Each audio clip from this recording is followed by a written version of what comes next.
Hello, everyone. Hello, writing community. My name is R.C. Robbin. Thank you so much for clicking the link and supporting and having a look. Today, I'm going to be reading a section from a book called SAVASANA'S KISS, a yoga love story by R.C. Robbin, by myself, yours truly. Two things I have to mention about this book before I start reading the section. Number one is I'm going to be reading from a passage that is from the perspective of a female character named Alex, who is a yoga teacher. It's written in the third person, but it's from the perspective of that female character. And the second thing is that this particular book was a finalist in two separate contests. A finalist, for those of you that don't know, is kind of like winning the silver medal in the Olympics. One in each category, there's one winner, which would be the gold medal, and then 2 or 3 books are given the finalist award, which is the silver medal. And I'm very proud of the fact that in 2018 it got a finalist award in the category of erotica, and in 2019 a finalist award in the category of romance. Having said that, this is erotic fiction, so some of this might be a little saucy. So parental discretion is advised. If this is not your cup of tea, now is the time to turn this off and look elsewhere, because some of what I'm about to read may be a little, I don't know, I'll let you decide. I'll let you decide how saucy it is. So, here goes.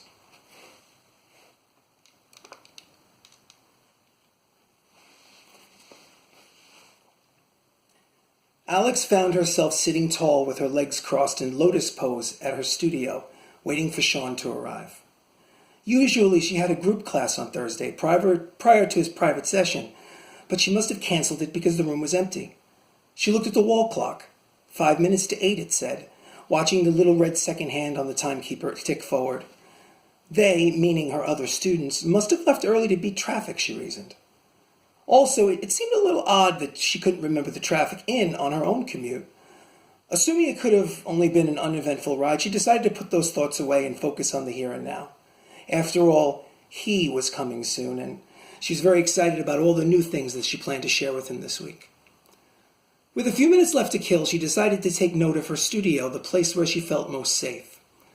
Looking at the oversized windows, being late August in New York, there was still some twilight left in the early night sky.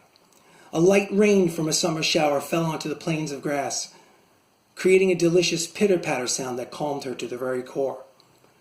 Intentionally, she kept the walls free of excessive decorations, preferring a staggered pattern of light and dark brown brick that surrounded her on all sides. However, the walls did hold 2 poster-sized framed pictures.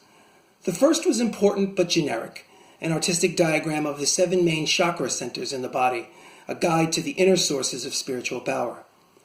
The other picture, however, was far more personal, an acrylic painting of her own, photographed and then blown up in size. It was the final painting that she had done right before it happened, before the event that nearly destroyed her, but also the genesis for her career change from part-time museum curator to full-time yoga teacher. Of course, being an artist by nature, she had done some newer pieces in the 8 years since, a few here and there, but this particular one was near and dear to her heart. Facing the photo, it was a close-up of the right half of the face of Buddha on a black background, justified left on the canvas.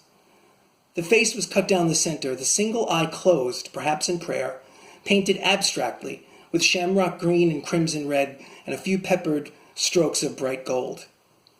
In the bottom right corner of the canvas over the dark background was a single open hand, palm up. Hovering over the palm was a heart, not a Valentine's heart, but an actual human heart, veins and all, suspended in empty space. Of all of her works, Alex felt that this painting deserved a spot on the wall because it was one of the rare pieces in her collection that without intention connected who she was with who she had become, the new person that had risen and blossomed from the ashes of despair. However, as she studied her work on the wall that day in the studio, the heart seemed a little bigger than she remembered, somehow more pronounced. Again, she decided to ignore this oddity, especially upon hearing the sound of the freight elevator rising from the downstairs lobby. It was time.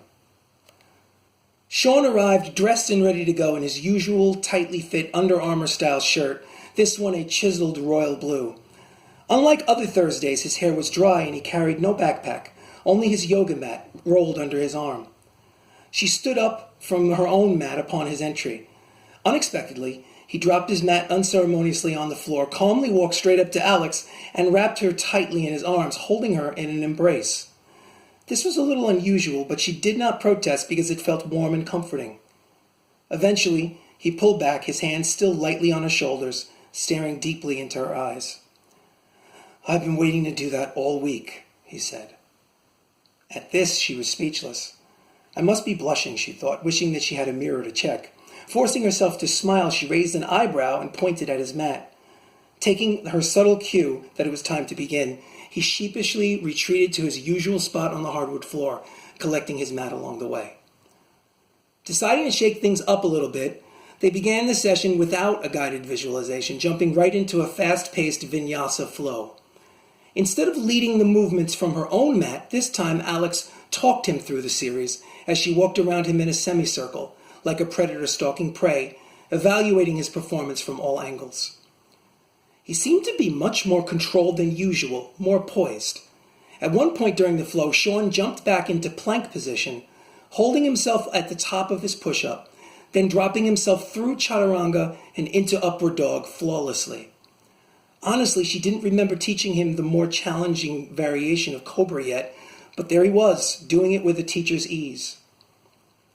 Watching him exceed her expectations was very exciting, and she felt herself wanting to make adjustments to his body, even though they were not necessary, just so she could feel his skin in her hands. Even though Alex knew that she was attracted to him from day one, something on this particular day she couldn't quite put her finger on made him even more desirable than usual. Maybe it was his newfound mastery of the asanas, she guessed. After all, his form was perfect, just as he was physically perfect. So much so that she felt herself becoming almost teary-eyed with emotion. How beautiful he is, she marveled as he moved, suddenly flushed and overheated. As if on cue, the actual temperature in the room seemed to rise. Asking Sean to give her a minute, she walked over to the wall-mounted thermostat. According to the digital readout, she was correct. The room was definitely becoming hotter. However, it just didn't make any sense. Even though the air conditioning was on, she could literally hear the distinct hum of the central AC unit vibrating through floor vents.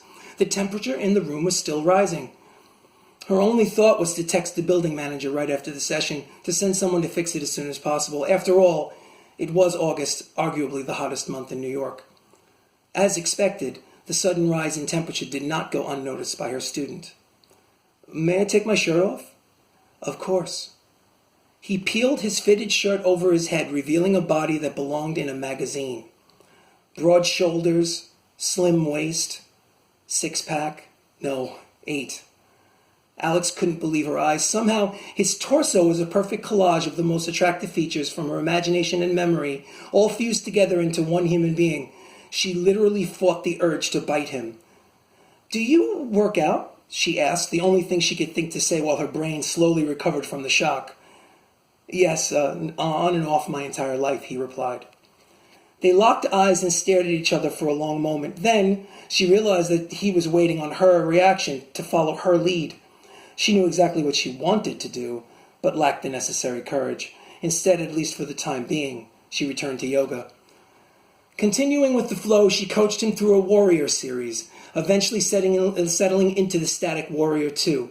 With his muscular arms outstretched, right hand in the past and left hand in the future, his glistening core breathing evenly and focused in the present moment, she worked hard to keep her own breathing under control, watching him in silence and literally afraid to speak for fear of what she might say. Without any prompting from her, Sean transitioned into lunge position on his own, taking complete ownership of his own practice. From lunge, he moved into forward fold and through a sun salutation, eventually winding up in Trikonasana, or triangle pose, bent over with one hand towards the sky and all edges of both feet firmly planted in the ground. Without pause, he worked his way through incrementally harder poses, from Warrior 3 to Half Moon, to even a standing split. Amazed by his poise and skill, Alex sat on the floor watching his movements, struggling to control the budding desire that welled up inside her. "Where did you learn all of these poses?" she finally asked him. "Don't you remember? You taught me," he replied. transitioning as he spoke from standing split to a full handstand, balancing himself upside down with the grace of a gymnast. Everything is from you. Everything I've become. Everything you want me to be. At that moment, she just couldn't take it anymore. As if pulled by a string, Alex slid across the floor to him. Taking his face into her hands, she kissed him on both cheeks and then on the lips, mouths parting and tongues flirting.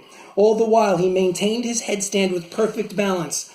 Slowly, effortlessly, he brought his legs down to the floor, one leg at a time as they continued to kiss, bending his back at the waist into wheel or chakrasana, ending with his belly arched towards the sky. As their tongues danced, he carefully lowered himself to lie flat on his back as she swung around to lie on top of him, instantly feeling his hardness underneath her. That was all the confirmation she needed. And I am not reading any further than that. To find out what happens in the studio that day, you're going to have to buy the Kindle version of SAVASANA'S KISS by R.C. Robbin, a yoga love story. Kindle version is $2.99, the price of a very inexpensive Starbucks coffee, and or perhaps the paperback that looks like this for $10.95. Original retail price was $16.95, dropped to $10.95 on Amazon.com, and it is also for sale at BarnesandNoble.com or upon request at the information desk. Thank you so much, everybody, for paying attention for this long. I am R.C. Robbin, and I will see you again soon with another reading.